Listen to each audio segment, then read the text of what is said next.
చిన్న చేప దొరికింది.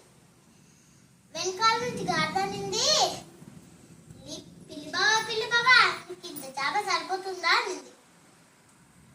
నిజమే కదా అని వదిలేసి మళ్ళీ వాళ్ళు వేసింది. ఈసారి పెద్ద చేప దొరికింది. మళ్ళీ అడిగింది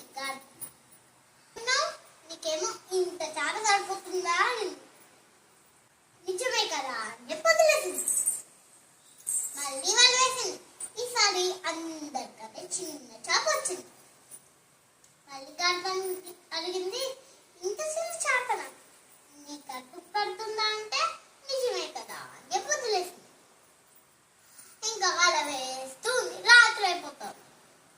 ఇంకా ఏమీ దొరకలేదు. రాత్రి అయిపోతుంది. ఒక పక్క రాత్రి అయిపోతుంది, ఇక్కడేమో ఏమీ దొరకట్లేదు. ఈ గార్డెన్ ఇప్పుడు పిల్లి బాబు నాకు ఆకలిస్తుంది, నేను చెరుకు తోటకి వెళ్ళి ఏమన్నా తినొస్తాను అని చెప్పి. అప్పుడు ఆ పిల్ల ఒక దగ్గర కూర్చొని